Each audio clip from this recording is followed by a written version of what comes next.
There are quite a few new advancements in the central fill arena. As we've discussed in the past, our job as a technology partner is to see where the industry needs to be and then to try to leverage technologies that aren't there, create technologies that need to be created, and partner with companies that have best-of-breed technologies to empower the retail pharmacy in those areas of growth. And central fill, as we discussed, has been a very high area of growth over the last 10 years. We've now been able to add in a whole new layer of intelligence into these systems to provide an intelligent demand management. We've been able to add in new technologies from Europe for unit of use. We've been able to add in new compliance centers where patient-specific multi-dose medications can be produced to improve the compliance and help pharmacies with the 5-star ratings. And also start to introduce other new areas like cobotics. Anything that makes sense really in a production environment, we like to research, and we like to research it in conjunction with a pharmacy partner.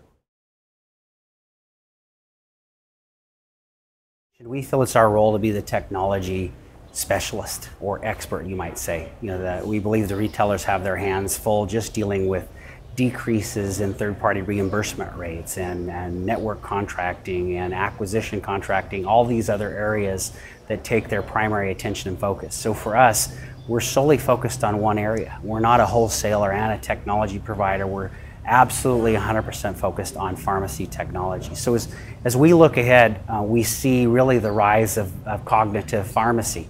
We've all heard about cognitive healthcare, healthcare consultations empowered by IBM's Watson. Recently, we just held a pharmacy symposium at the Watson Institute for Systems Excellence at SUNY New York Binghamton in conjunction with SUNY New York to help educate our customers and actually the industry in general. We invited many retailers who weren't customers of ours about how they could better leverage central fill and how they could better leverage the technologies, their technology spend at central fill, and even improve their operations even if they weren't our technology. We have programs in professional services that are actually technology agnostic. The goal as things evolve and change rapidly is to be able to retain your investments. So we try to make systems that are scalable, that can adapt new technologies without having to start over from the ground up.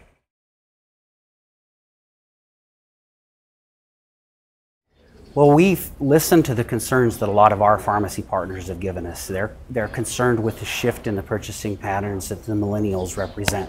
This online flow of products and goods and services. So they're feeling that they need to reinvent themselves at retail.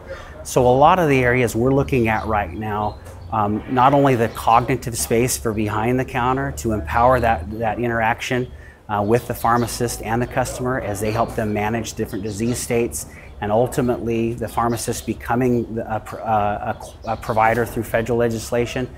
But also now we're looking in front of the counter. There's some brand new technology introduced in the last 15 months. It's really around virtual shelving or endless inventory. And if we met with retailers exposing them to this new technology, there's been a lot of excitement because they see a lot of different applications for it.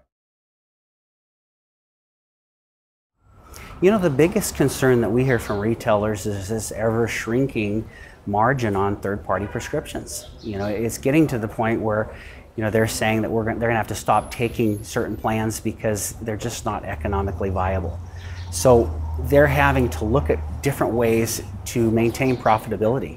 And that may be by improving sales in front of the counter or really shifting their operational costs to these centralized centers. That's why centralization has made so much sense, is because they can literally shave $2 to $7 off the production cost of every single script they process centrally. So, you might look at it and say, if you have less money to spend, maybe you should buy less technology. What we're finding is now more than ever they need to engage technology spend in a strategic way, or they will be out of business. They've got to decrease their fixed costs because their margins are decreasing, and that's the biggest concerns we hear today.